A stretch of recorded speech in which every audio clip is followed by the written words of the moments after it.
Hey guys, tonight we're climbing aboard something slow, shaky, and soot covered, not a haunted hayride. Worse, we're taking a Victorian train journey. Not the glamorous kind with cocktails and polite conversation. No, we're going with the regular folks, the slightly squashed, wool-wrapped majority just trying to survive 6 hours of motion sickness, and strangers who breathe too loudly. You wake up before dawn, 'cause of course you do. The train leaves early, and Victorian train schedules do not wait for oversleepers, dreamers, or anyone hoping to brush their teeth. The room is still dark, your boots are cold, and the kettle forgot to boil again. Your fingers fumble with buttons, laces, and a cravat that absolutely does not want to behave. You are not yet awake, and already you're wearing more fabric than an entire IKEA curtain section. Your hat sits awkwardly on your head, your satchel is too heavy, and your coat collar insists on brushing your ear like a clingy squirrel. You shuffle into the street, the mist curling around your ankles like a wet cat. Somewhere in the distance, a rooster crows with the enthusiasm of someone who has no idea what a train is. So before you get comfortable, take a moment to like the video and subscribe, but only if you genuinely enjoy what I do here. Drop a comment with your location and local time too. I love seeing where you all listen in from. Now dim the lights, maybe turn on a fan for that soft background hum, and let's ease into tonight's journey together.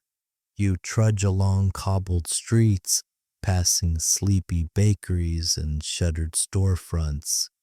You think you hear a milk cart clattering behind you, but when you turn around there's nothing, just fog and the smell of coal smoke drifting in from the edge of town. The train station looms up ahead like a brick and steel fortress. It's massive. You didn't expect it to be quite so Gothic. Arched windows, soot-streaked columns, and a roof that disappears into a sky that's still too dark to trust.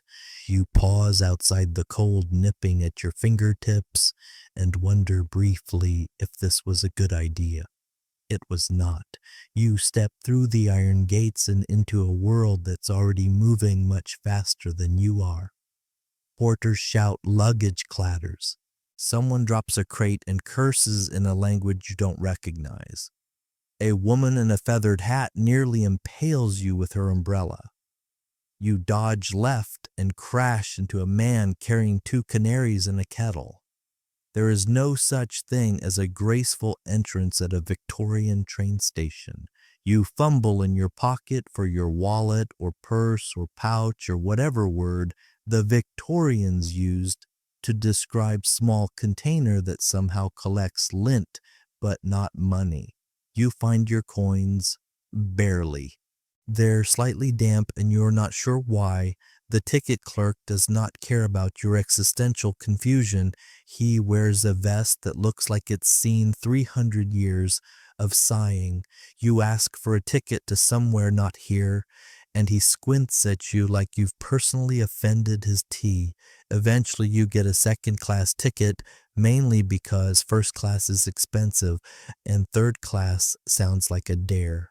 The ticket is a rectangle of stiff paper with handwriting that may or may not spell your name correctly. You nod, pretend to understand which platform you need, and wander toward the sound of steam.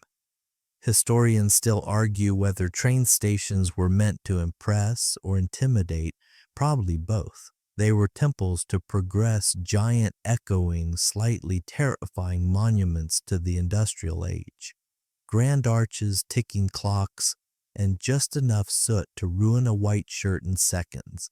You pause at the edge of the platform, clutching your satchel, surrounded by other travelers, doing their best to look unimpressed. A man next to you reads the paper upside down. A child picks her nose with the confidence of royalty. Somewhere behind you, a dog barks exactly once. Then you hear it, a low hiss rising into a snort, then a metallic roar. The train is arriving. It comes around the bend like a beast half awake, wheels screeching smoke, billowing windows glinting dull gold. The engine coughs out a plume of black that smells like hot nails and regret. You step back instinctively, everyone does. The heat radiates off the thing like it's alive, and in a way it is. The train screeches to a stop. Doors open. People pour out like mismatched marbles, half still dreaming, half late for something all slightly annoyed. You sidestep a family carrying what appears to be their entire living room and boxes. A porter with a mustache you could park a bicycle on shouts something about platform 3. You hold your ticket tighter and step forward. You have officially begun your journey, and you already want to sit down. You step onto the platform and immediately get slapped in the face by the smell, a humid mix of coal smoke, boiled wool leather polish, and the ghost of someone's breakfast. Welcome to the Victorian train station where grandiosity and grime hold hands and pretend not to notice each other. The building is enormous. Arched steel ribs hold up a canopy of glass panels so cloudy with soot you're not sure if it's raining or just permanently dim in here. Light filters through in gray half-hearted streaks. Somewhere high above, pigeons argue over who owns a broken rafter. You suspect the rafter is winning. The floor beneath your feet is stone, uneven, slick, and absolutely determined to trip you if you aren't paying attention. Your boots clack with every step, the sound echoing off the cavernous ceiling like you're being followed by a particularly bored ghost. A few porters rush past wheeling carts loaded with trunks the size of coffins. Someone shouts for a cab. Someone else drops a parasol and pretends it was on purpose. You watch a finely dressed man step confidently into a puddle, then spend a full minute pretending it didn't happen. Dignity is a performance after all. You take a deep breath, instantly regret it. Coal smoke clings to everything, your coat, your hair, the inside of your mouth. It's not fresh either. It's warm, stale, slightly oily. You cough. So does the lady next to you. You share a moment of mutual discomfort and then immediately look away like nothing happened. Victorian stations were built to impress, and you can tell there's stained glass in one window, statues on ledges, and a clock so enormous it looks like it could judge your life decisions. These places were cathedrals to industry temples of travel. They were also incredibly loud, drafty, and nowhere near as clean as the illustrations in the newspapers made them seem. Historians still argue whether the grandeur of these stations was meant to elevate the common traveler or just distract them from how unpleasant the ride would be. Either way it works. You're distracted, you're overwhelmed, you're sweating slightly despite the cold. You pass a refreshment stall selling tea that smells suspiciously like dishwater and buns so dry they might technically be fossils. The man running the cart grins at you like he hasn't blinked in 4 days. You nod politely and edge away. There's a cluster of benches near the center of the platform. All are full. One is mysteriously sticky. A child is trying to feed crumbs to a pigeon the size of a football. The pigeon is unimpressed. You decide to stand. A large brass sign overhead announces upcoming departures. It clicks and clatters every few seconds as destinations change with mechanical fanfare. You wait for your train's name to appear. When it does, it's spelled just slightly wrong, as though someone sneezed while carving the placard close enough. people mill around you, some purposeful, some completely lost. You notice a woman wearing 7 layers of clothing and carrying an entire tea set in her handbag. You notice a man napping against a column, his hat tilted just so.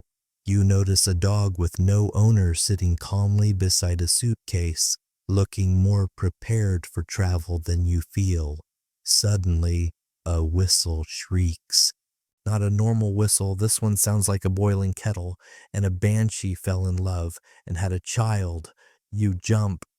So does the man next to you, so does the dog. Your train has arrived. It doesn't glide in like a modern train. It clanks, groans, wheezes, and snorts like it's very unhappy about having to do its job. Steam pours out of hidden valves. The wheels screech. The platform vibrates slightly beneath your boots. It's all very dramatic. The locomotive itself is enormous, black iron, shining brass, and a face that seems to say, "I will ruin your coat and your day." A few small children cheer. One elderly woman spits on the ground and mutters something about newfangled nonsense. You find your carriage eventually after walking past what feels like 12 identical cars and dodging at least 3 couples arguing about maps. The door is open. A narrow step leads inside. You glance back at the station one last time. You'll miss the clock, not the smell. You climb aboard. Inside, the air is warmer barely and still smells faintly of leather coal and human anxiety. The corridors narrow, dim, and lined with little compartments that all seem to contain some variation of coats, legs, and uncomfortable silence. You pause at your designated seat. A man is already sitting across from it, reading a newspaper so wide it might double as a tent. He does not look up. You awkwardly squeeze into the seat, nearly sit on your own satchel, and finally settle in with all the grace of a startled raccoon. You've made it. You're on the train. The station may have been grand, but the real journey is just beginning, and your seat is already slightly damp. You adjust your coat for the 3rd time. The seat, while padded, has that unique firmness known only to furniture designed by people who believe comfort breeds moral weakness. The upholstery is a scratchy paisley of indeterminate color, possibly green or possibly just stained. You're not entirely sure. The man across from you rustles his paper again. It's the Times, of course. Everyone important reads the Times in public. You briefly glance at the headline, something about tariffs or telegrams, or maybe it's just Victorian code for "I'm smarter than you." Either way, it sounds like nap fuel. To your right, a woman is adjusting her gloves with the slow, deliberate movements of someone who thinks you might be contagious. You smile politely. She nods barely and returns to pretending her gloves are more interesting than your entire existence. You take out your ticket and check it again, just to be sure you're in the right place. It says 2nd class. And so far the experience matches the vibe-restrained discomfort and the occasional feeling that someone's judging your shoelaces. Victorian railway classes were incredibly literal. 1st class got plush sheets, personal space, and windows so clean you could see out of them. 3rd class got wooden benches and frostbite. 2nd class. You're in the muddy middle soft seats, but no heat, no privacy, and definitely no tea service. Historians still argue whether the class system on trains reflected society or exaggerated it. Some say it allowed a rare mixing of people from different backgrounds. Others point out that statistically, no one ever actually spoke to anyone outside their class unless someone fainted. You look around your compartment. The seats are arranged face to face, which feels slightly confrontational. There's a luggage rack above you made of brass bars and misplaced optimism. Your bag rests there now quietly, threatening to fall on your head at any moment. Outside the window, the platform buzzes. Porters haul trunks. Vendors shout about newspapers and stale buns. A child wails about being forced to wear a hat. You vaguely remember what it was like to travel without baggage, physical or emotional. A conductor walks by the open compartment door. He wears a smart uniform, a stern mustache, and an expression that suggests he's seen too much. He glances at your ticket and nods the universal Victorian sign for, "You're not a threat, probably." The train lurches slightly. Then again, a whistle shrieks so close you nearly drop your pocket watch. The woman with the gloves clutches her purse like someone's about to rob her with a cravat. The man with the paper lowers it 2 inches and mutters, "Always 5 minutes off." You think trains would be punctual. After all, they're mechanical marvels, right? But no. Victorian train time is a dimension all its own. Depending on the railway company, clocks might vary wildly. Some stations followed London time, others didn't. One famously stubborn station ran 14 minutes behind just to make a point. So yes, there were timetables. Beautiful little booklets filled with optimistic lies and hopeful arithmetic. But whether the train would actually arrive at the time it claimed, that was more prayer than science. The carriage shudders again, and then motion, real motion. The train begins to pull forward slowly at first. The platform glides past your window. The man with the canaries is arguing with someone over a basket. A dog tries to chase the train and almost succeeds. The station begins to disappear brick by brick, roof beam by roof beam, until it's gone. You're moving. The sound changes too, no longer the idle hiss of steam, but the rhythmic clack, clack, clack, clack of wheels over rails. The vibrations ripple through your boots, up your legs, into your spine. It's oddly soothing, like being rocked by an anxious giant. Outside, the scenery begins to shift, smokestacks fade into fields, streets give way to hedgerows, and rooftops are replaced by stubborn trees still clinging to their last few leaves. You try to enjoy the view, but the window is streaked with soot and something that might be gravy. The man with the newspaper folds it precisely and places it on his knee. He clears his throat. You brace yourself. "Going far?" he asks. You nod, he nods. Silence returns. It's not rude. It's just Victorian. There's an art to not talking in public, a subtle performance where everyone pretends to be interested in not being interested. You think about pulling out a book, but worry it might come across as too forward. Instead, you glance at your fingernails and pretend they're fascinating. The woman with the gloves produces a small fan and begins fanning herself with mechanical grace. The fan has lace on it. The lace has tiny flowers. You start counting them. You get to 12 before the train jolts violently and your bag shifts threateningly on the rack above. The train picks up speed. The countryside blurs, and you settle in for what promises to be a very long, very quiet, very proper journey through the bowels of second-class travel. You sigh, lean back, and accept your fate. No turning back now. Your seat cushion is doing that peculiar thing where it feels both overstuffed and entirely unsupportive at the same time. Your knees, politely pretending to be relaxed, are gently grazing the knees of the man across from you. He does not flinch. You do not flinch. This is the silent social contract of second-class Victorian rail travel, mutual discomfort. acknowledged by no one. The train chugs along with a determined rhythm. Outside the window, the trees are starting to thin, giving way to hedgerows and stone fences.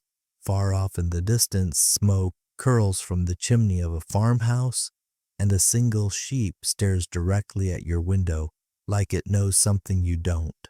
You shift slightly and remember you have luggage. You glance up at the brass rack above your head. Your satchel wobbles a little with every jolt of the train held in place by what you now realize is a prayer and friction alone. It's joined by a mismatched crowd of other passengers' belongings, a modest valise tied with string, a wooden hat box, something that looks suspiciously like a small cage. Across the aisle, a porter lumbers by. His cap is slightly askew, and his sleeves are rolled up, already smudged with soot and someone's jam sandwich. He's helping an older woman stow a trunk the size of a coffin. You can't help but wonder what on earth is in there. Corsets, books. A minor relative Victorian travel was an event. People packed like they were leaving forever. A 2-day trip warranted 3 outfits, spare boots, an umbrella, a hat box, a tea set, and possibly a small stool. Porters were essential half-bellhop, half-miracle worker, fully underpaid.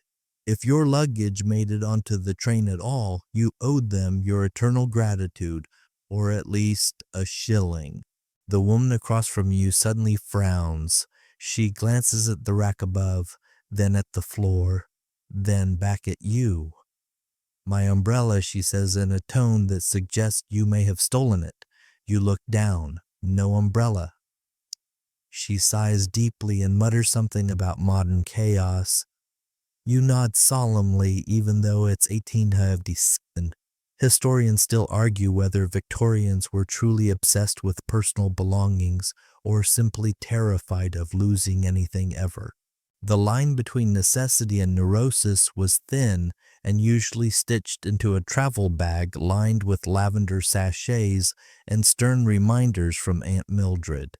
You reach into your coat pocket, hoping for comfort. You find a glove, a crusty biscuit, and a folded handkerchief with questionable origins. No tea, no flask, no hope. The train jolts again. Your satchel shifts. A man down the carriage lets out a sound that can only be described as a dignified yelp. A suitcase has tumbled onto his lap. It is unclear whether the suitcase is his. He glares at it as though it insulted his lineage. You make eye contact with the man across from you. For a moment you are united by shared suspicion of luggage and motion. Then you both look away. Naturally, somewhere behind you, someone sneezes, loudly, several times, each one more dramatic than the last. You wonder how far that echo will travel. Probably to Wales. The porter returns now towing a cart with more bags than physics should allow. He looks exhausted. You consider offering to help, but remember that this is the 19th century, and offering help might be perceived as deeply inappropriate or even revolutionary. Instead, you shift your satchel slightly to the left, as if this will somehow lighten his burden. He nods anyway. It's the thought that counts. A child down the hall drops a small wooden horse. It clatters dramatically. The mother shushes him, the horse stares at you accusingly, and the sound of the train carries on steady rhythmic, gently unbothered by humanity's tiny crises. You turn back to the window. For a moment the landscape almost looks painted. Rolling green fields. A single rider on a brown horse in the distance. A scarecrow standing like he's waiting for an apology. Then a bit of soot smacks into the glass and ruins the mood entirely. You try not to think about where your bag actually is. Is it still above your head, or has it migrated, grown legs, formed a union with the hat box? You don't dare get up. Not yet. Standing would mean navigating the narrow corridor, avoiding the elbows of strangers, and risking eye contact with someone who might want to talk about the weather. Still, you glance up again. And now you notice the tiniest of details, a tag dangling from your bag. Written in smudged ink, your name slightly misspelled, and the word fragile underlined 3 times. You'd forgotten about that part. You wonder what exactly is fragile. The contents of your bag, your patient's society. All 3 seem equally likely. The train gives a long sigh of steam. You settle back into your seat and press your head gently against the window pane, which is colder than expected and smells faintly of old socks. Outside, the trees lean slightly toward the tracks as if eavesdropping on the journey. The man with the newspaper clears his throat again. He folds the paper, places it precisely on his lap, and adjusts his cuffs. Porters these days, he mutters. You nod, naturally. The corridor shudders, the floor vibrates. Somewhere overhead, a rivet groans like it's considering retirement. You glance nervously at the door to your compartment as it rattles faintly in its hinges. The train is picking up speed, and with it, the chaos. The once orderly line of carriages now feels more like a collection of stubborn furniture pieces being dragged across the countryside. You swear the floor tilts slightly to the left, though no one else seems to notice. Or maybe they've just accepted that gravity is optional on Victorian trains. You hear a thud followed by an elegant, "Oh, bother," as someone's bonnet collides with the carriage wall in the next compartment over, probably 3rd class. You imagine straw livestock and a very apologetic goat. Then again, that could be 1st class too. It's impossible to tell sometimes.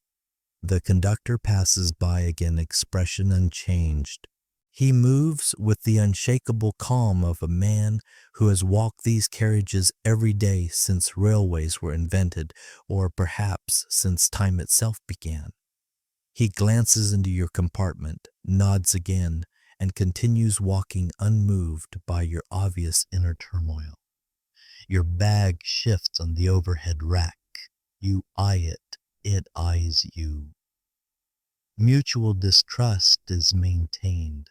The woman across from you has retrieved a sewing kit from her bag and begun mending a button with astonishing precision.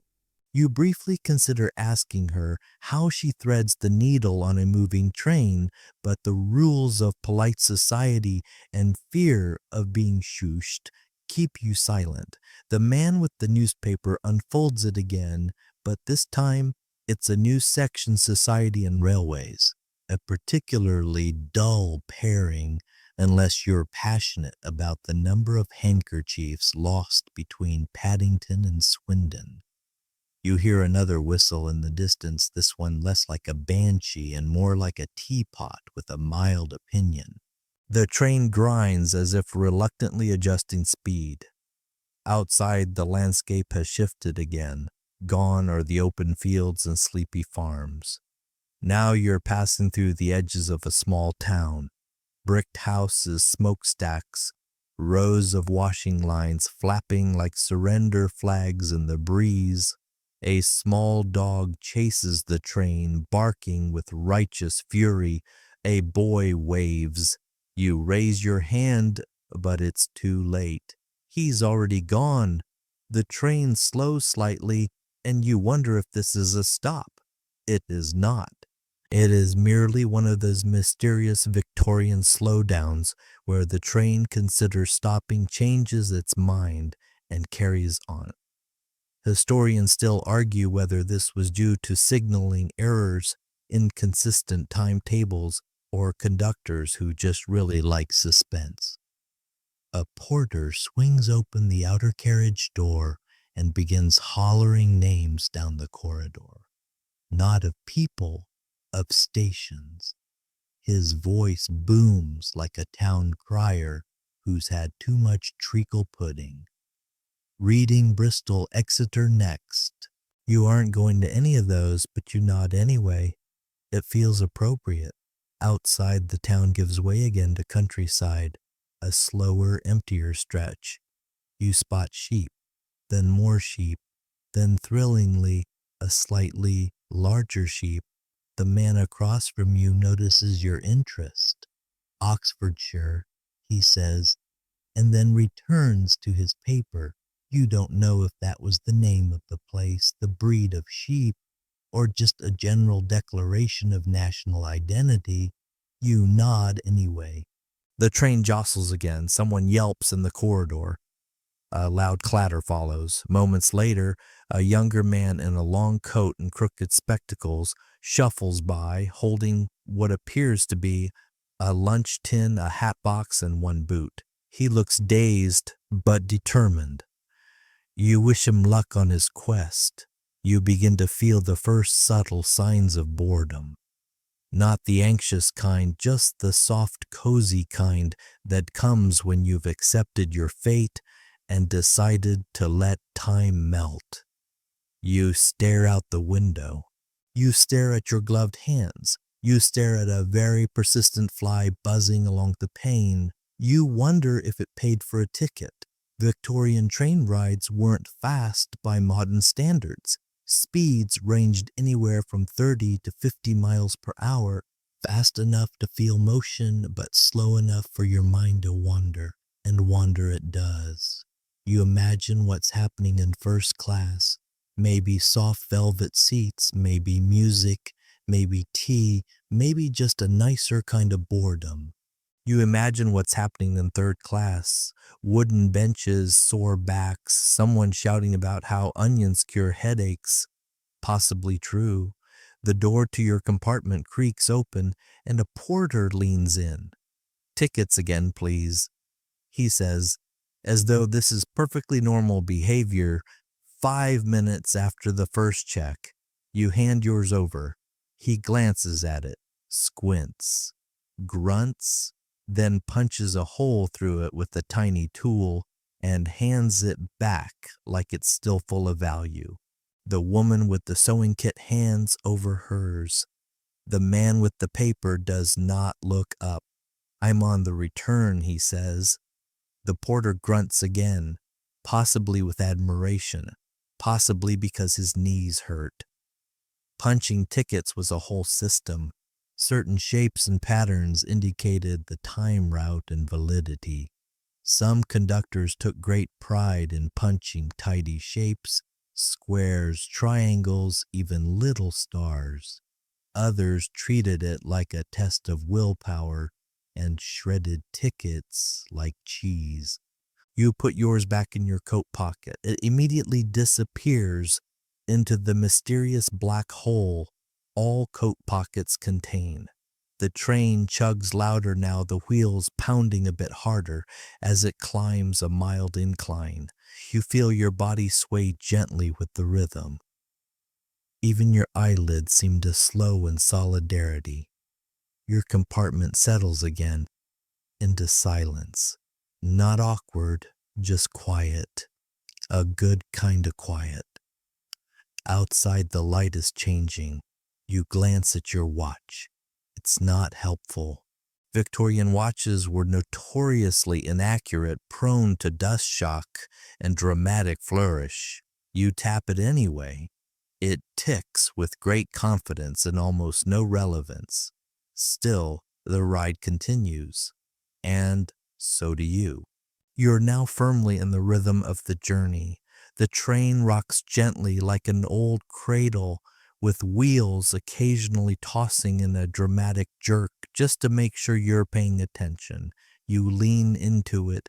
There's no fighting the sway of a Victorian train. You either roll with it or accept a bruised forehead.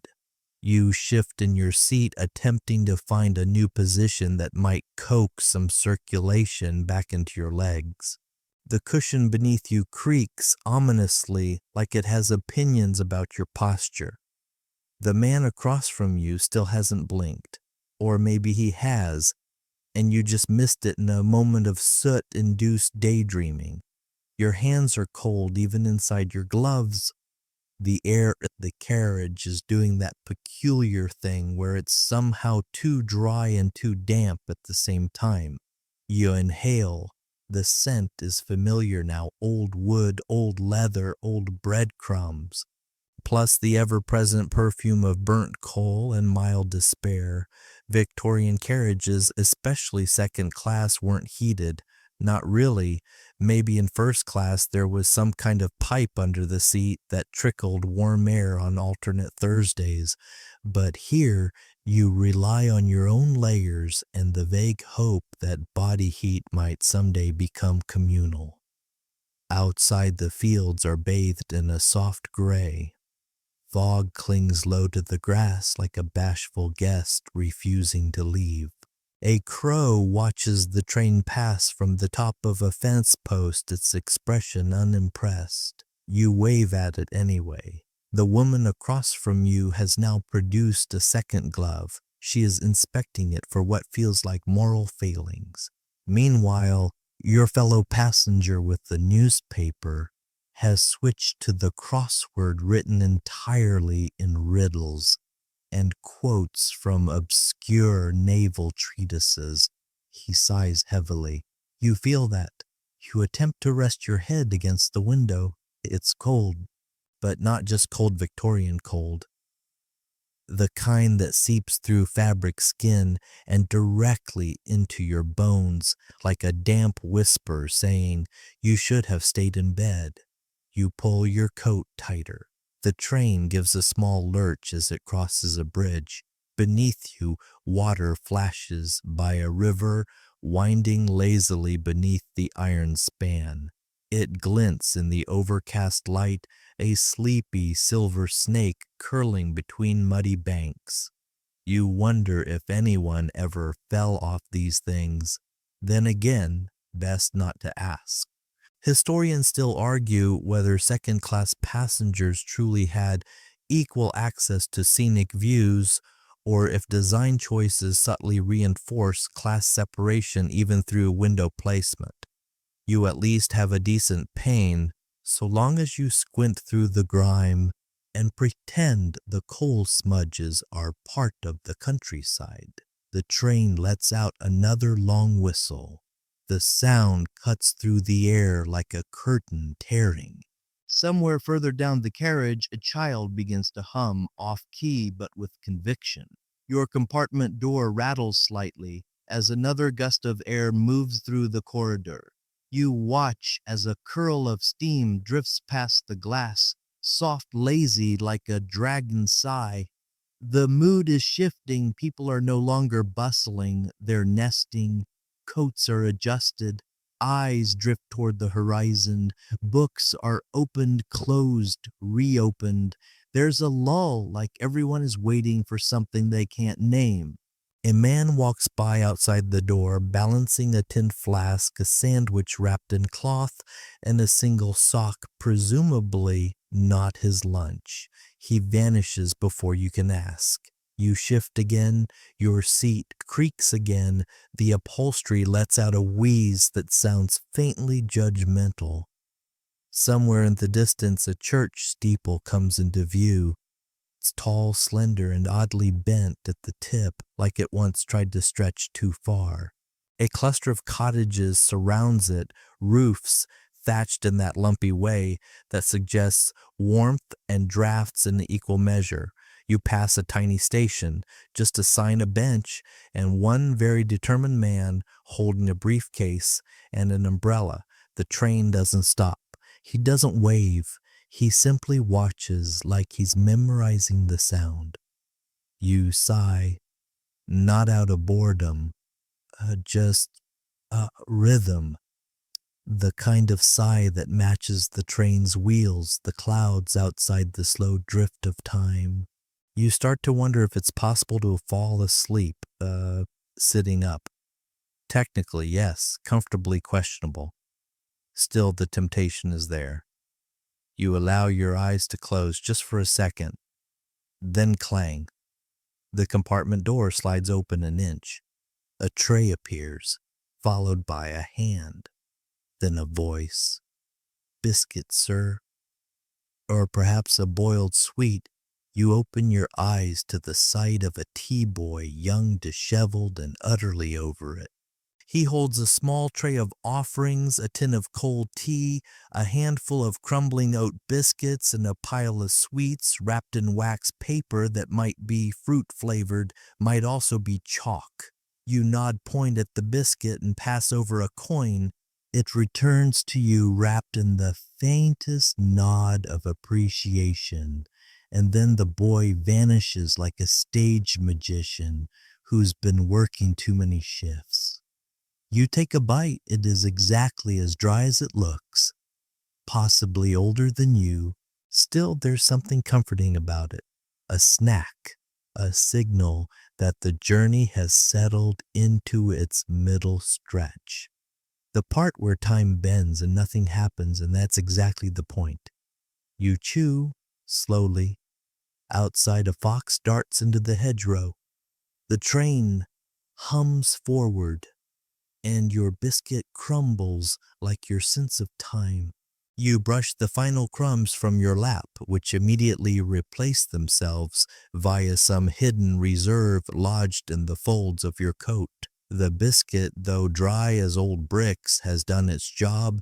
It gave you something to do which is practically currency on this ride.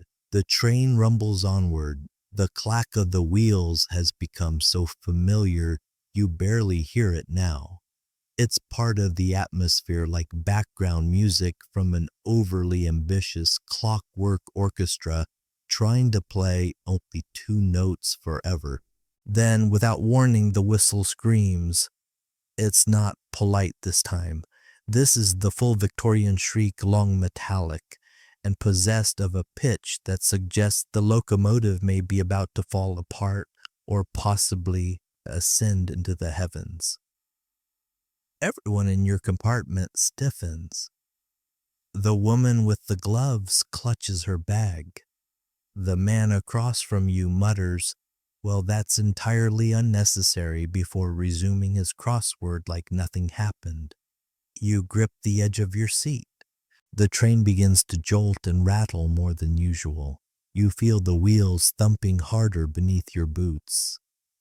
The countryside outside becomes a blur of gray and green, as if someone's shaking a watercolor painting. And just when you think it might all fly apart, it smooths out. The train exhales a great sigh of steam, and the ride returns to its usual low-level grumble of discomfort. You let out a slow breath and try to look like you were never alarmed, which is hard since your eyebrows are now halfway up your forehead. The conductor walks past again, nodding as if this sudden turbulence was nothing unusual, which frankly, it wasn't. Victorian trains were notoriously shaky. The suspension systems were primitive, and many tracks were laid unevenly, especially in rural areas where engineering plans mostly consisted of, "Let's hope it works." Early passengers often described the ride as like being in a thunderstorm inside a cupboard strapped to a horse. Historians still argue whether the railway companies actively tried to improve passenger comfort or simply decided that if no one actually dashed, it was good enough. You glance out the window again. The train is crossing a long, low viaduct now.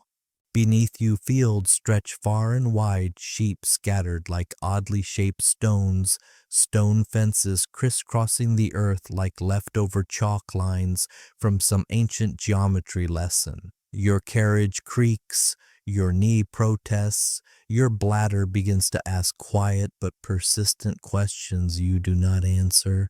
The Victorian train toilet situation is complicated.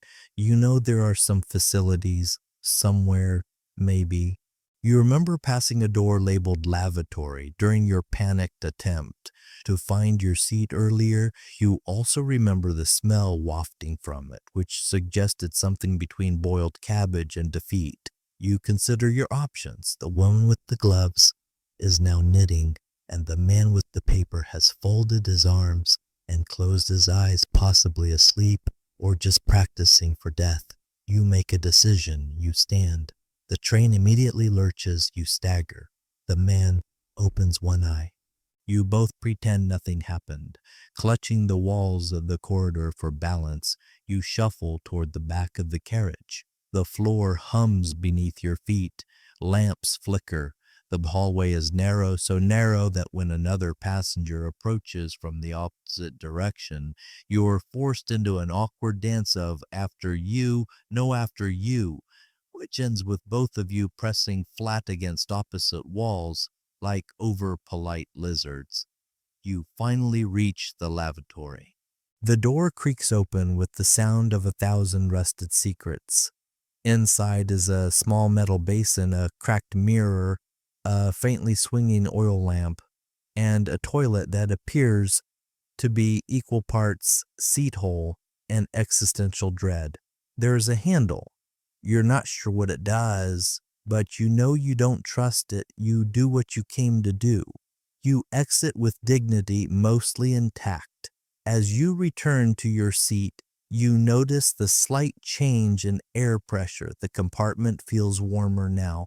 Someone may have cracked a window, or perhaps your brief adventure simply makes everything feel less stagnant. You sit down with more grace this time. The seat cushion still groans, but now it feels almost familiar, like an old frenemy. You settle in again just in time to hear the train enter a tunnel, a deep one. The light from outside vanishes, instantly replaced by a rolling darkness that swallows your reflection in the window. Inside, the lamps flicker. The train moans. Somewhere in the carriage ahead, someone coughs in Morse code. It's oddly peaceful. The tunnel lasts a while, long enough for your eyes to adjust for the shadows in the corners, to start looking a little judgmental, and for your thoughts to drift like the smoke curling in from the corridor. You think about how strange it is to be moving at all. For centuries, people traveled by foot, horse, or boat. Then suddenly, metal monsters on rails powered by fire and pressure, and the collective optimism of several dozen engineers who never agreed on a blueprint. Trains changed everything. The distances shrank. Time sped up. And yet, inside this carriage, time feels slower than ever. The tunnel ends. A sudden burst of light washes the carriage pale. Everyone squints. The woman with the gloves drops a stitch. The man with the paper opens his eyes as if nothing happened. Outside, the sun has emerged behind the clouds at last. Weak, watery, and slightly ashamed, but sunlight nonetheless. The fields glow. A line of trees marches alongside the track. A windmill turns lazily in the distance, waving hello like an old friend with too much time. You blink against the brightness, and for a moment, just a moment, you think this might actually be pleasant. The train hums. Your thoughts drift again, and onward you ride. The sun flickers in and out between passing clouds, dappling the landscape in soft patches of warmth that never quite reach your seat. You lean your head slightly against the cold window pane, which now carries the subtle vibrations of the train as it chugs faithfully forward like a very determined kettle on wheels. Outside, the view is finally clear enough to enjoy. The soot has mostly settled, at least for now. You see open pastures stretching into the misty horizon where sheep dot the hills like oddly shaped marshmallows. A narrow dirt path winds through a nearby field, two children walking it hand in hand, one swinging a stick like they're off to conquer something extremely local. Closer to the tracks, rows of hedges divide farms like quilt squares, and a lone figure, perhaps, a farmer, lifts his cap as your train passes. Whether he's greeting you or just shielding his eyes from the glare is unclear. You wave anyway. He does not wave back. You're starting to get comfortable, or perhaps just comfortably numb. The seat cushion, despite being a 19th century medieval torture device in disguise, has molded ever so slightly to your shape. Your back still protests, but more out of principle now than genuine pain. You stretch your legs under the bench and immediately bump into something, a parcel perhaps wrapped in oilcloth. The woman across from you doesn't react. You pretend it didn't happen. She pretends she doesn't suspect you of plotting something nefarious involving her luggage. The train rounds a slow bend, revealing a wide expanse of countryside. In the distance, a small village appears, its clustered chimneys puffing lazy spirals of smoke, its buildings tilted at various optimistic angles. You imagine their lives, children running errands, shopkeepers sweeping stoops, someone likely burning a questionable stew. Victorian England was still largely rural, and as the train cuts through this pastoral patchwork, you remember how new this sensation must have been. The idea of moving through the world, watching it unfold like a scroll, rather than trudging along on foot or carriage for days. Historians still argue whether this rapid visual access to new places altered people's sense of time and geography. Did trains make the world feel smaller, or did they make it feel faster, like life was suddenly in a rush and no one had asked your opinion? You blink and another scene rolls into view, a canal still as glass, a barge moored quietly, a heron balanced on one leg like it's meditating. A man fishing nearby doesn't look up even as your roaring beast of iron storms past. Perhaps he's deaf. Perhaps he's simply British. The rhythm of the train is constant now. Clack, clack, clack, clack. A beat you can almost hum to. It matches your breathing. Your thoughts begin to wander further, somewhere between memory and imagination. A soft snore emerges from the man with the newspaper. It's genteel as snores go, rhythmic, almost elegant, like he somehow managed to remain dignified even in unconsciousness. His chin rests on the top button of his waistcoat. You wonder if he dreams in columns and editorials. The woman with the gloves is now doing something with lace. It may be crochet. It may be witchcraft. You're not entirely sure, and it seems rude to ask. Her fingers move with a precision that suggests she could disarm a bomb using nothing but a thimble and pure willpower. You return to your view. The train passes under a stone bridge. You duck slightly, even though it's obviously high enough. Everyone does. It's an ancient instinct, like holding your breath when walking past a graveyard or pretending not to know the time when someone asks for it. Beyond the bridge, the landscape opens up again. You spot what appears to be an abandoned windmill, its sails still one missing entirely. Ivy has begun to crawl up its side as though trying to reclaim it for nature. A cow stands near the base, staring directly at your carriage with unblinking suspicion. You stare back. You lose.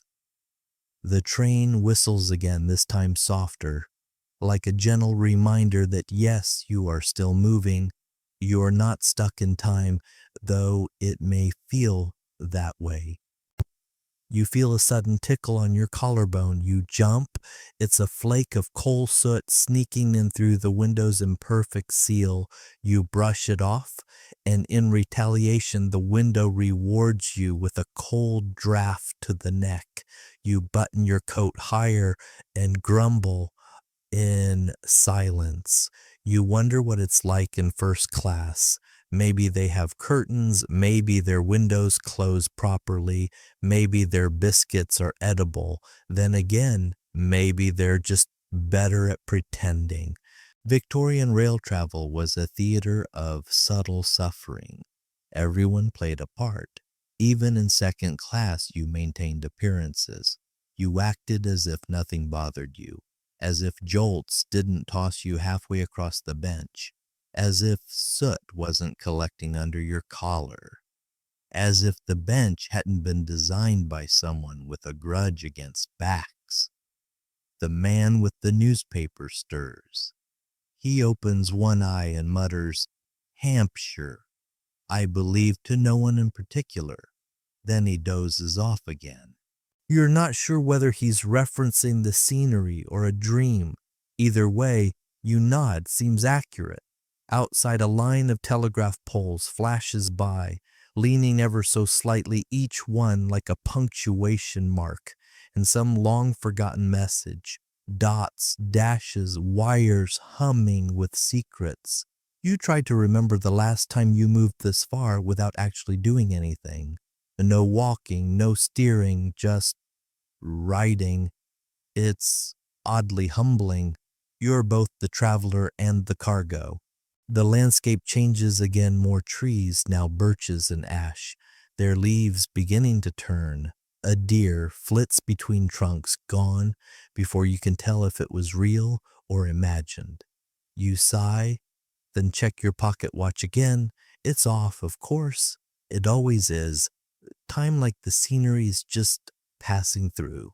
The sun is now casting longer shadows across the landscape, the golden light slipping in sideways through the smudged window pane. It lands unevenly across your lap, glinting off the brass fittings of your seat, illuminating motes of dust dancing in lazy spirals. You watch them for a while. It's strangely hypnotic. The train clatters along, not hurrying, not stalling, just carrying on with the grim determination of something that's been doing the same task in the same way for far too long. There's a rhythm to it now that lulls you until the man across from you clears his throat with all the subtlety of a church organ falling down the stairs. You blink, startled back into awareness. He folds his paper crisply, taps it against his knee, and looks directly at you for the first time. Bit of a draft, eh?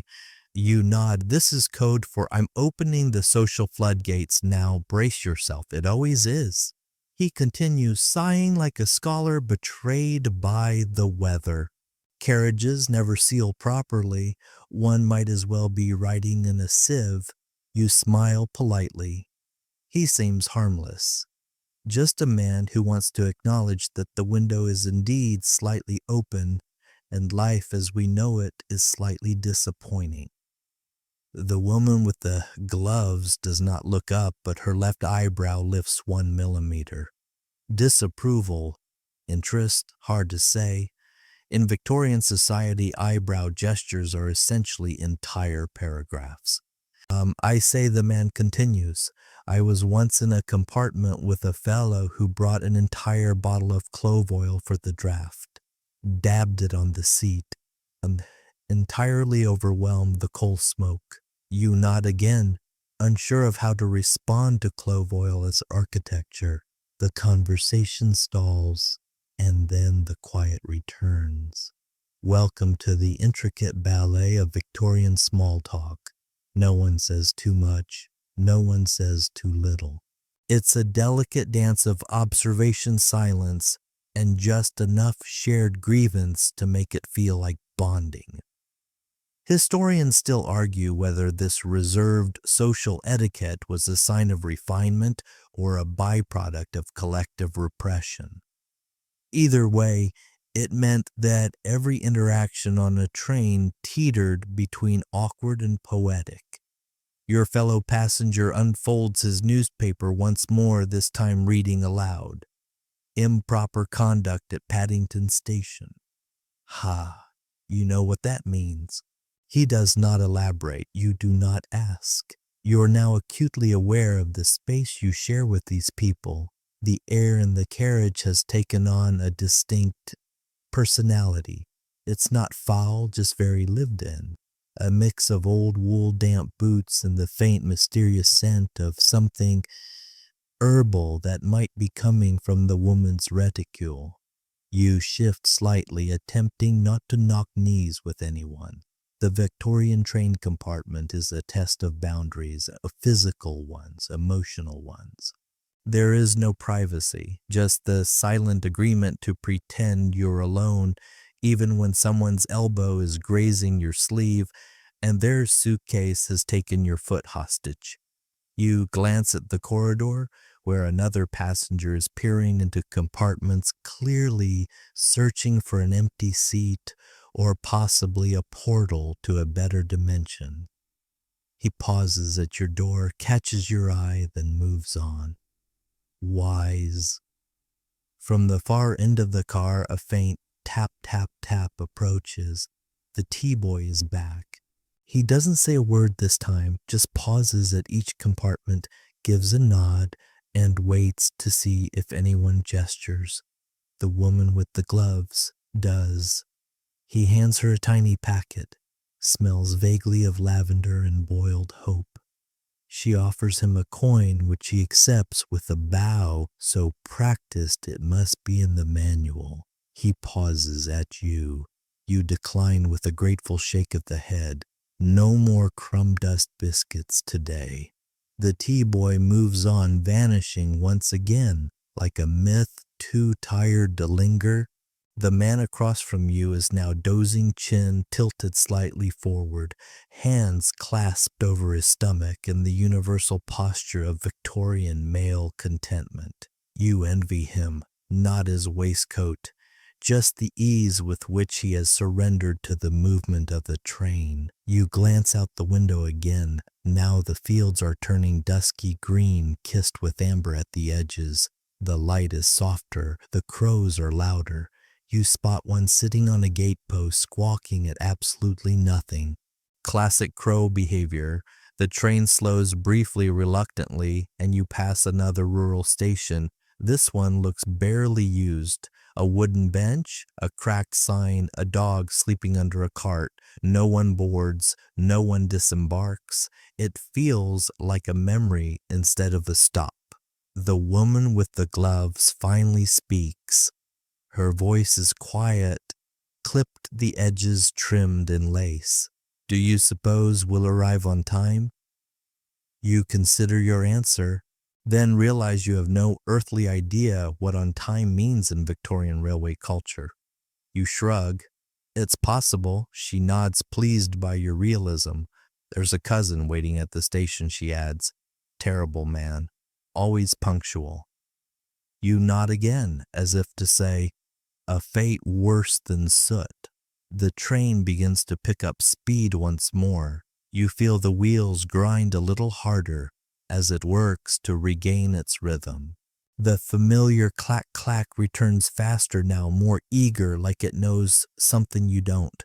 The sky outside has deepened to a soft pewter clouds hanging low, brushing the tops of trees as if checking their temperature. You sigh, but it's a restful one. You lean back, and for the first time you close your eyes, not from boredom, but trust.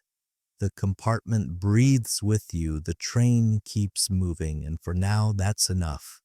Your eyes flutter open again, not because anything startled you, but because the train is humming differently now. A lower tone, almost like it's whispering secrets to the tracks. You sit up, slowly stretching your back until it gives a faint, reluctant pop, a small victory. The man across from you is still asleep, his snores now elevated to a gentle rumble part. gentleman part, distant thunder. The woman beside him has gone back to her knitting or lacework or possibly creating an entire second universe out of thread. You glance out the window just in time to see a pair of deer vanish into a thicket. You blink, but they're already gone, as if they were never real, just passing figments summoned by the rhythm of the rails. The landscape has changed again. Where there were fields and pastures now, there are forests dense and shadowy. Tall trees lean inward, their branches tangling above the track, like they're conspiring to close in behind you.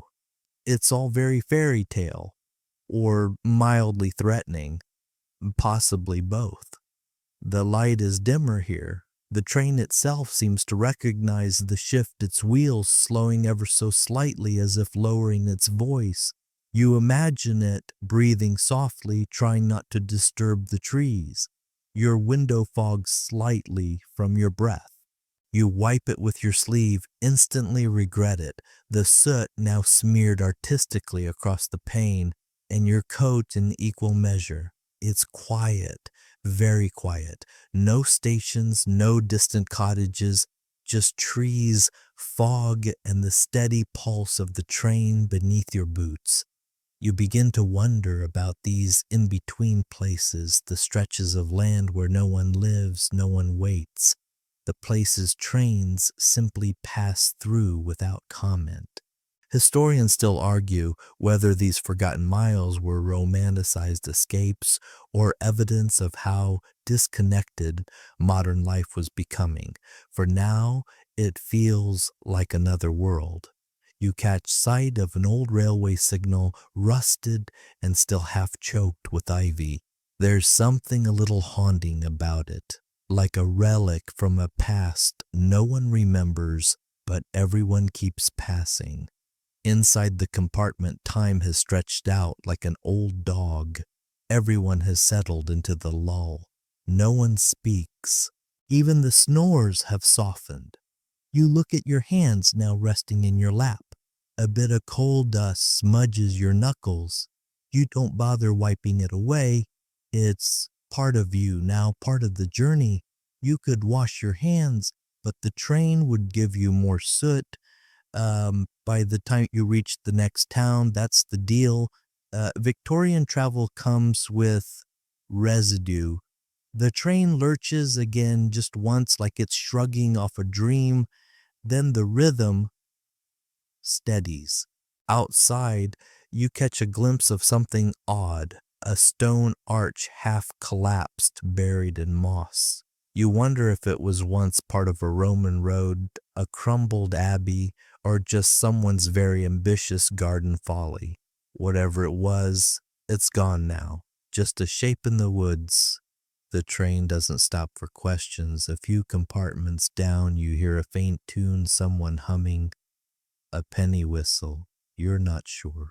It's barely there, just enough to suggest that someone on this train is doing their best to resist complete boredom. You consider reaching into your coat pocket for a book, but you remember the last time you tried. Your elbow nearly took out the woman's knitting needle. Better to let the landscape tell the story. It's getting darker now, not evening. Just deeper into the woods where sunlight has to work for a living. The lamps in the corridor have been lit. Their glow flickers faintly, bouncing off brass fittings and casting long shadows. Your compartment is warmer now, and you suspect it's not from heat, but from shared body temperatures and the sheer mass of wool garments. The tea boy reappears. You don't know how he does it.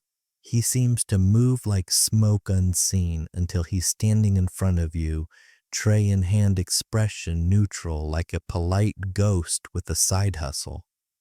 Anything this time, sir. You consider it, then nod. He hands you a lukewarm cup of something that might once have been tea and a biscuit wrapped in wax paper. You hand over your coin.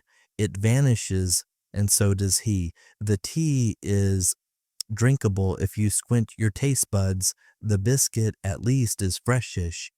You glance out the window again. More trees, a clearing, then suddenly a fox, bright red, vivid against the muted greens and grays of the forest. It stands still, as stone watching the train go by, its eyes catching the light like twin coins. You lock eyes for a breathless second, then it's gone. You stare at the spot long after it's disappeared. The woman with the gloves notices your expression. "Fox?" she asks. You nod, she smiles faintly. "Lucky?" And that's all she says. Victorian folklore adored foxes. They were symbols of cleverness, trickery, and sometimes luck, depending on whether they were stealing your chickens or guiding you to treasure. Seeing one was a sign of what precisely depended on your mood. You sip your tea, now slightly colder than before. The cup warms your hands even as the drink cools your resolve. Outside, the forest begins to thin again. The trees are shorter now, sparser. You spot a stone wall tumbling down a hill, marking property long abandoned. Then a lone cottage, smoke curls from its crooked chimney. The train curves gently left, pulling you around a small bend in the land, and then the woods are behind you.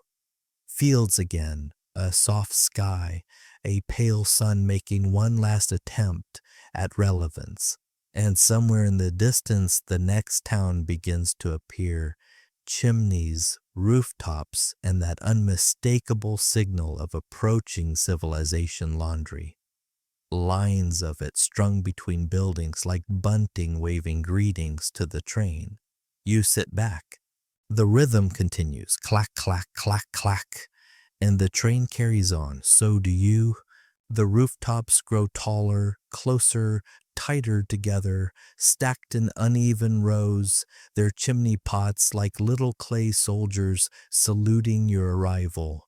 The train begins its slow approach into town, the thrum of the wheels gradually mellowing to a more deliberate, careful rhythm, like the engine itself is trying not to disturb anyone.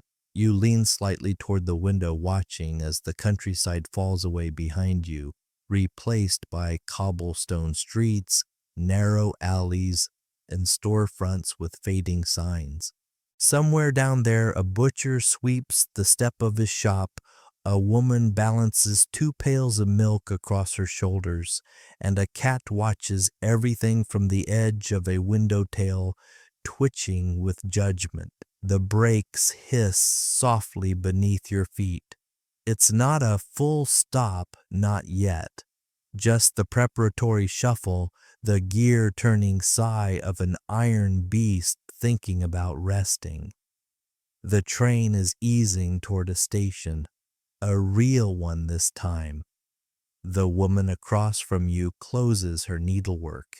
With great care, she folds the fabric and places it in her satchel. The man with the newspaper is awake again, but only barely. His eyes are open, but his mind is clearly still somewhere back in the forest with the fox. You feel the slowing, but also the shift in mood. Passengers become alert in subtle ways. Gloves are pulled on, hats adjusted, bags nudged closer to ankles. People don't speak more, they just move differently. It's the social equivalent of a dog sensing a thunderstorm. Victorian train stations were an entire world unto themselves, hubs of movement, commerce, noise. And while this one, judging by the size of the town, won't be enormous, it will still bustle with the kind of elegant panic only British train stations can achieve. Outside your window, the platform comes into view. Iron columns, soot-streaked glass roofing, benches spaced optimistically far apart, and people waiting, some pacing, some standing stock still. One small boy licking a boiled sweet while trying to hide behind a trunk 3 times his size. The train sighs and slows, then jerks once, twice, and stops. Not dramatically, not with fanfare, just with the weary grace of something that's done this far too often. There's a beat of stillness, then motion. Carriage doors open with reluctant clunks. Passengers emerge like creaky ghosts, stretching after centuries of rest. Porters rush forward, already shouting, already lifting, already arguing over who requested a handcart and who left a fish basket near the brake van. Your compartment's door slides open. The tea-boy pokes his head in, without tray this time. Just curiosity. Anyone for Redbury?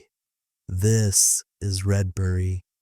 The woman with the gloves stands smoothing her skirts with clinical efficiency. She nods at you. Good day. Then she's gone. Just like that. You catch a flash of her walking briskly down the platform, her posture straight, her reticule swaying with purpose. Waiting at the end is a man, tall, impatient, holding a hat with all the warmth of a tax audit. He doesn't wave. She doesn't wave. They simply merge and vanish into the crowd. The man with the newspaper stirs, but doesn't rise. Not Redbury, he murmurs. Too many sheep. What could mean anything? More passengers filter past the compartment. A young couple awkwardly sharing a carpet bag. An elderly man with a parrot in a cage. A nun gliding like an especially decisive cloud. You remain seated. This is not your stop. The train groans faintly under the new weight of arrival's luggage, thudding onto racks, boots stomping down aisles, voices whispering and occasionally scolding. Historians still argue whether the design of Victorian stations was primarily functional or deliberately grand. Many were cathedral-like, built with iron ribs and glass vaults, an industrial reverence to the religion of travel. Others, like this one, were modest, practical, sooty, and permanently damp. Through the window you spot a vendor peddling tea papers, and what he loudly claims are hot pies fresh this morning. Judging by the color, you're not sure what morning he means. The whistle shrieks again. It's not subtle. Passengers freeze, then rush like clockwork. A few final goodbyes are shouted. A porter hoists a final trunk into the guard's van with an oof, and just like that, the doors close. The engine gives a long, exhausted sigh, and the train begins to move again. Slowly, you watch Redbury slide past its rows of terraced houses, its modest church steeple, its railway hotel with mismatched windows. You glimpse a girl skipping rope, a man repairing a fence, a dog chasing nothing. Then the station disappears behind you. The countryside returns, and the rhythm resets. Clack, clack, clack, clack. The train gathers speed, shaking off the stop like a nap it didn't ask for. Your compartment feels lighter now, more space, different energy. In the woman's place, a new passenger, a young man, red-faced, clearly winded from a last-minute dash. He tips his hat to you, fumbles with a satchel, and sits awkwardly, clearly hoping you won't engage in conversation. You nod. He nods. Social equilibrium achieved. Outside, twilight begins its slow descent. The sky is still lit, but just barely. That bluish gold hour where everything looks softer and a little unreal. Trees blur into silhouettes. Fields merge with shadow. Windows of distant houses flicker on one by one. The man with the newspaper sighs again. You ever been to Porthmeor? He asks suddenly. You shake your head. He nods. Nothing there, that's why I like it. You say nothing, but you understand. Sometimes nothing's exactly what you want. The train barrels on, you lean back. And for now, that's exactly enough. The carriage has taken on a dimmer glow, now bathed in amber from the corridor lamps, and the faint fading light slipping through the windows. The new young man across from you fidgets with his gloves, clearly unsure what to do with his hands, his knees, or his entire existence. You recognize the expression first long journey, the stage fright of stillness. He glances up at you as if considering conversation, then quickly decides against it. Smart. Outside, the countryside has changed again, not in structure, but in tone. The fields are still there, but they've turned shadowy and vague. Trees blur together into forest masses. Rivers glint once, then vanish behind hedges. It's no longer landscape, it's backdrop. A moving theater set rolling past the edges of your awareness. You settle deeper into your seat. The upholstery has by some miracle softened, or maybe you've just stopped caring. The train rocks gently, the kind of rhythmic sway that makes you feel like you're floating just above sleep, somewhere between thought and dream. Your eyes drift, not shut, just unfocused. You hear the T-Boy's tray rattle faintly again in the corridor. He doesn't stop this time, just passes by like a phantom in pinstripes. The man with the newspaper has folded it and is now gazing silently out the window. You notice for the first time the gold chain of a pocket watch resting across his vest. It's old, not showy, a quiet sort of heirloom. Without turning, he says, "It gets quieter now." You blink. He continues. After Redbury, people tend to keep to themselves. No more letters to post, no more cousins to pick up, just the ride. You nod unsure whether you're meant to respond. He doesn't expect it. The rhythm continues. Clack, clack, clack, clack.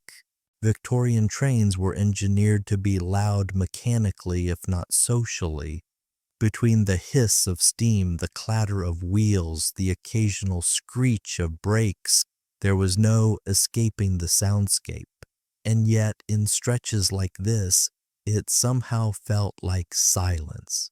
Historians still argue whether this perceived quiet was real or psychological, whether travelers grew used to the noise, or whether the train's repetition lulled the brain into filtering it out.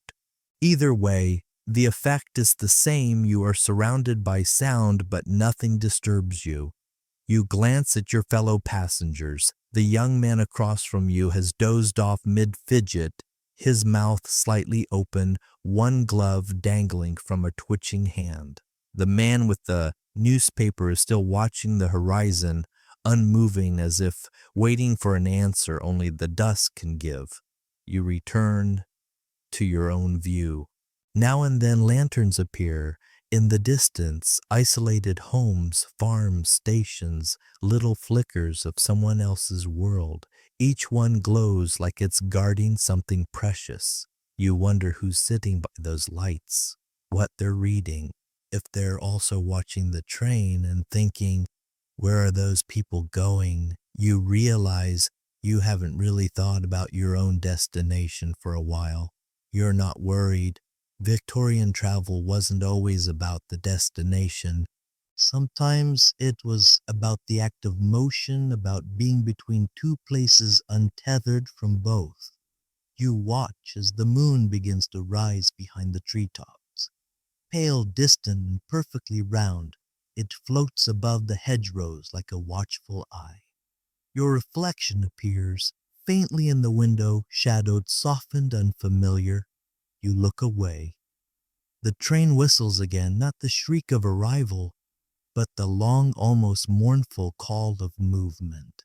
It's a lonely sound, the kind that makes you feel like you've left something behind, even if you haven't. A porter passes by outside the compartment holding a lantern. The light sways with his steps, casting long shadows that drift like seaweed across the walls. He pauses, peers into the compartment briefly, then nods and moves on. You imagine how many times he's done this, how many faces he's glanced at, how many carriages he's paced, whether he remembers any of them. You shift, slightly stretching your legs. Your left boot taps against the edge of your bag, still overhead, still somehow not fallen. You smile, a small, private triumph. Outside, the terrain flattens. A large marsh comes into view, its waters reflecting the sky like a shattered mirror. Birds rise in slow spirals above it, starlings maybe, or bats. Hard to say from this distance. You feel the carriage cool slightly as a breeze pushes through the seams. You wrap your coat tighter, adjust your scarf. Victorian trains may be marvels of motion, but insulation is not their strong suit. Your mind wanders to the letter you meant to post, to the person waiting for you, to the sandwich you left uneaten, now probably congealed into something with its own legal rights. Then suddenly, a light, a distant flicker that grows closer, a small station, but the train doesn't slow. It barrels through, sending a blast of wind across the platform. A few figures stand beside crates and benches, their coats whipping as the train passes. One of them waves. You wave back. They vanish behind you. And then it's just the dark again. The rhythm, the flickering lamps, the soft creak of old wood and older joints. You lean your head back and let your eyes slip shut again. Just for a moment, the train keeps moving, and so do you. You're not sure how long your eyes were closed, but when you open them again, the landscape has shifted entirely. The world outside is no longer fields or villages or marshland. It's become a dark tunnel of silhouettes and half-light, the train winding its way through a corridor of midnight trees. You sit up slowly, your neck cracks, and the lamp above you gives off a tired glow like it's considering a career change. In the compartment, the air has cooled just enough to nip your nose, but not your toes.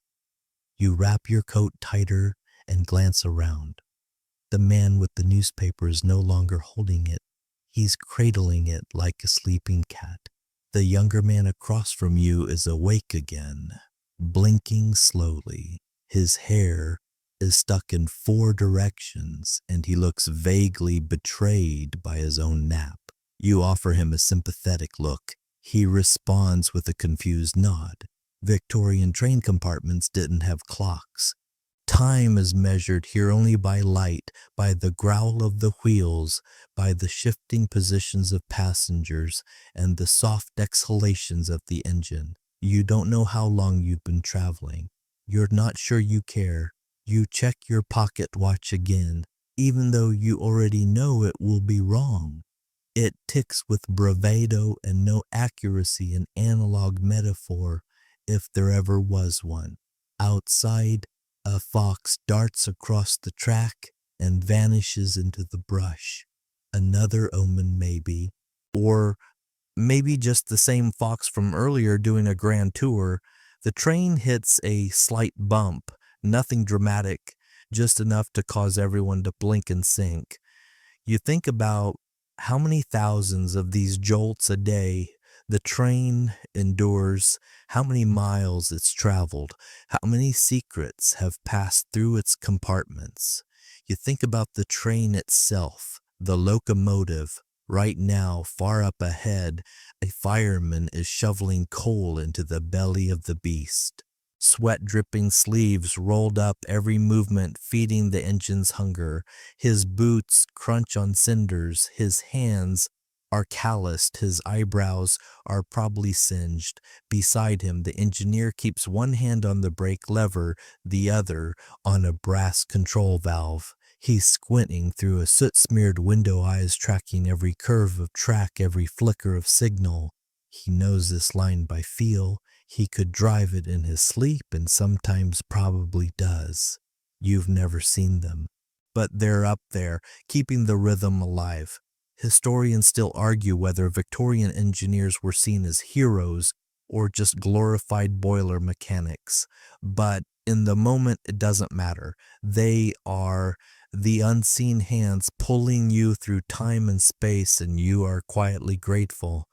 Your thoughts are interrupted by a faint knock. A porter appears, holding a list. "Next stop's your last," he says. It takes a second to register. You sit up straighter. Your fellow passengers stir as well. The man with the newspaper looks resigned. The younger man blinks, realizing he has no idea where he is. You feel a strange flutter in your chest. Not panic, not quite excitement, just the sensation of impending arrival. Outside lights begin to appear more frequently, not just lamps, but street lights, rows of them. They stretch out like breadcrumbs leading toward something larger, a town. City buildings rise from the dark, their windows glowing orange and yellow, casting soft reflections on the train's windows. You see chimneys, a church steeple, rows of terraces stacked like dominoes, a canal glimmering under gaslight. The train starts to slow just a little. The wheels take on a lower pitch. The whistle lets out a soft warning, more breath than sound. You sense the change. You collect your bag from the overhead rack. It resists you, of course. It always does. But this time, you win. You dust it off and set it at your feet. The younger man does the same, only his bag is tied with 3 separate strings and wrapped in enough oilcloth to float to France. He looks at you nervously. "Do we change here?" You shake your head. No. Final stop. He exhales, relieved. You're not sure where he's going. Maybe he isn't either. The train groans. Outside the window, a large iron bridge appears, arched and solemn, stretching across a wide, silent river. Reflections shimmer beneath it like spilled ink. The train crosses slowly, carefully, its wheels humming a deep, even tone. The man with the newspaper murmurs, "She always slows here." You glance at him. He smiles faintly.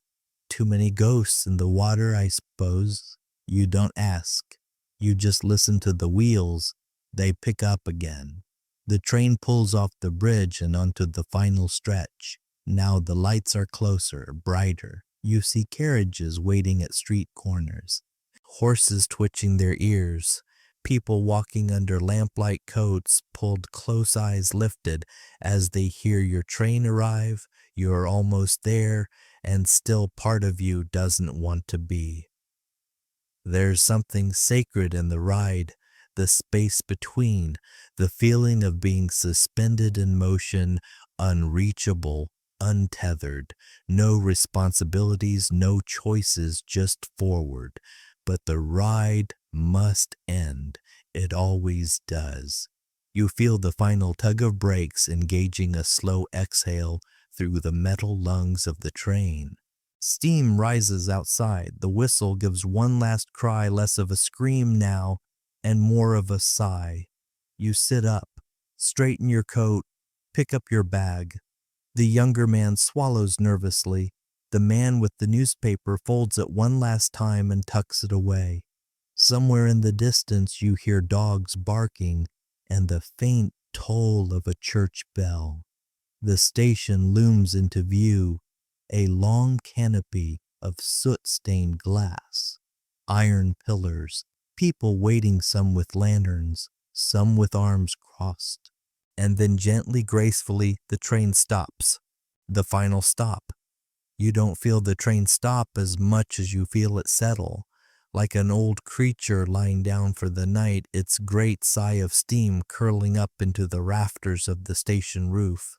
The wheels give one last tremble, the engine ticks as it cools, and for the first time in hours, everything is still. No clack-clack, no rattle. Just silence, pregnant, smoky, and oddly warm. You hesitate before standing. Not out of fatigue, though, that's there too, but because part of you doesn't want to leave. After so many miles, the seat has started to feel like your seat, your window, your corner, your shared patch of second-class stillness. The younger man is already on his feet, clutching his parcel like a lifeboat. He glances back at you, offers a small, brave nod, and vanishes into the corridor. The man with the newspaper stands with a groan.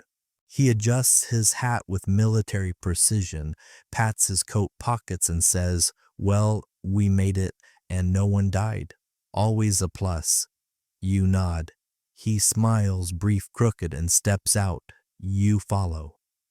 The corridor is lit with weak gas lamps swaying gently, their flames flickering as passengers shuffle past. There's a hush to the movement, a soft murmur of boots and whispers, and the wheeze of suitcase buckles being stretched beyond their means.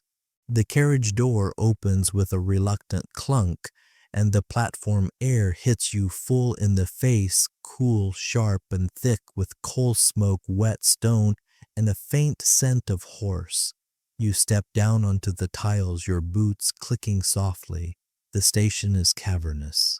Iron girders arch overhead, blackened with years of soot. High windows filter in moonlight, patchy and pale. Below, figures move through shadows. Porters, children clutching dolls, couples reunited without a single spoken word. You move with the crowd, though no one really moves fast. Everyone is still half on the train in their minds.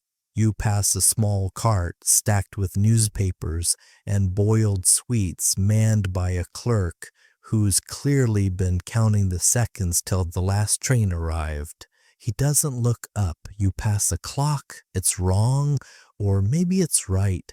Victorian stations were notorious for time confusion. Before railways, each town kept its own time set by the sun. The trains needed consistency, so they invented railway time, a single standard based on Greenwich. But not every town agreed. Some clocks still told local time, others didn't bother updating at all. So you glance at the station clock and shrug. You have no idea what time it is, but you've arrived. That's what matters. Historians still argue whether this new sense of unified time helped modernize society or simply added another layer of anxiety. Either way, trains ran on their own clock, and you've learned to trust it. At the far end of the platform, a line of gas lamps stretches out into the fog. Carriages wait there, their drivers half asleep on their benches, coats pulled up to their ears. Horses snort and stamp, disliking the hiss of steam as much as you do. You don't head there yet. You linger, just a bit longer, watching the train. Your train. Its name is painted in faded gold on the engine's side. Perseverance, which seems appropriate.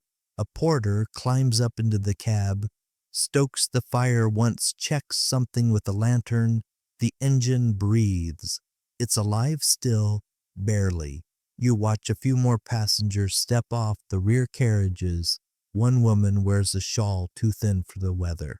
A man in uniform cradles a letter. A boy carries a single leather boot. Every one of them stepping into a night that won't ask them where they've come from. You inhale. The air here is different, not just from the countryside, but from the train itself. Less soot, more salt.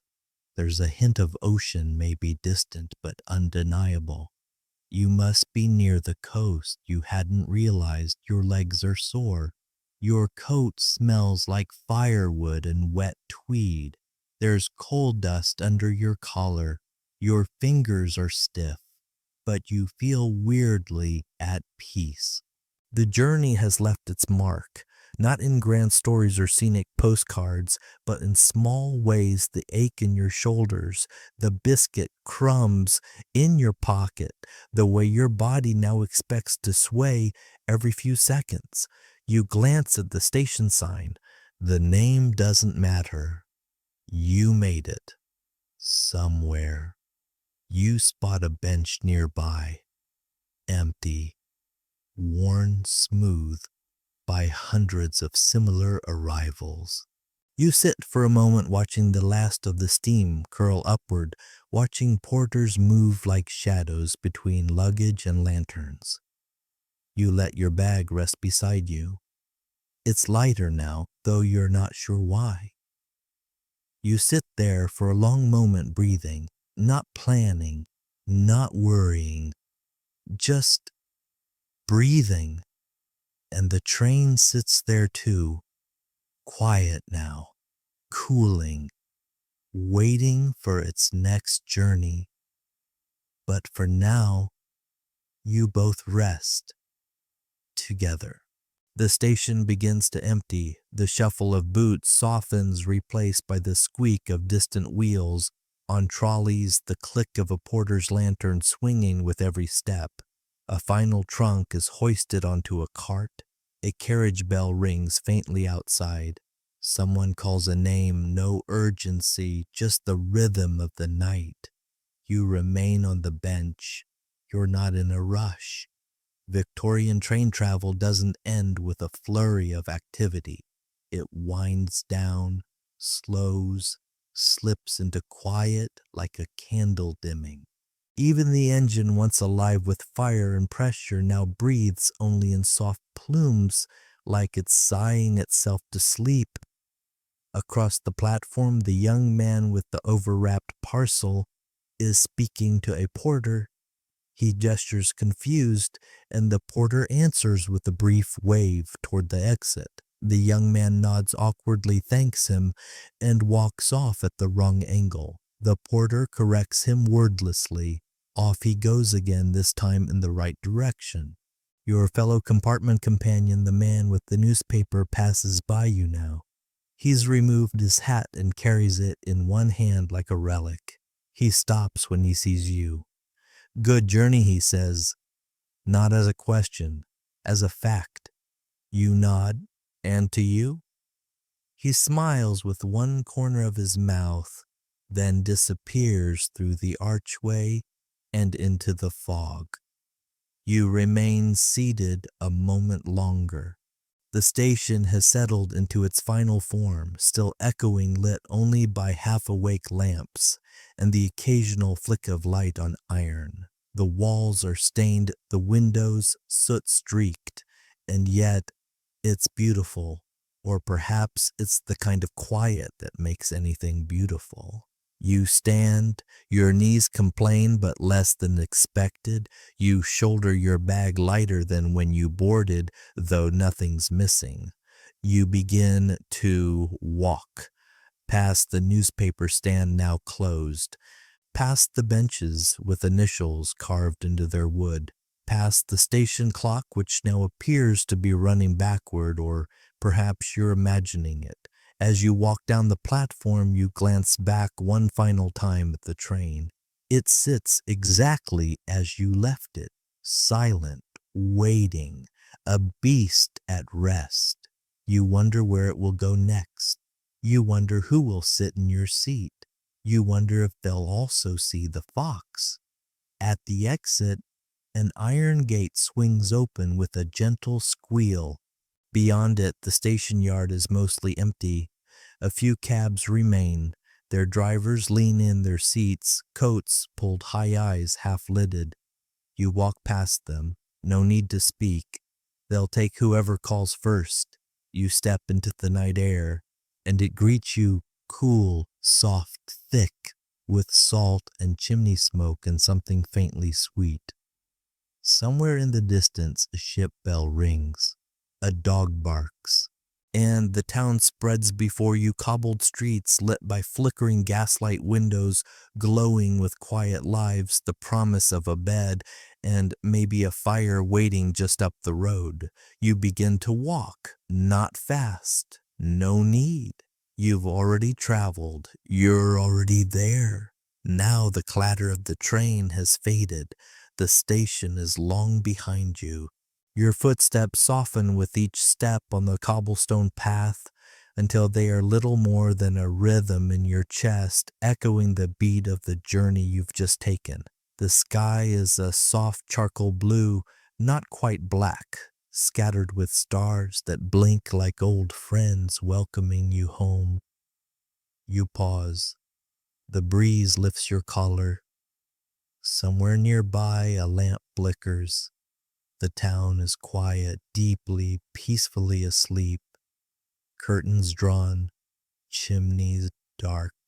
The windows no longer flicker with movement, but instead glow with the warm stillness of families tucked into beds, cats curled on hearth rugs, clocks ticking slow in darkened halls. You walk a little further just until the train feels truly behind you. And then you stop, you breathe. The world is no longer rushing past. The wheels no longer turn. The air no longer hums with smoke and steam and iron. Just stillness. And in this stillness, your mind softens, your shoulders lower, and the thoughts you carried begin to settle, like the coal dust on the carriage window. You've traveled far tonight, not just in miles, but in time and texture in the soft corners of history that rarely make it into textbooks. You were there, you felt the bench, you tasted the biscuit, you saw the fox, and now you rest. So let the weight of the journey melt away, let the rhythm of the train drift into silence. Let your eyes fall gently closed, and dream of lantern light, of gentle turns in the track, and of the hush that only comes when everything finally is still.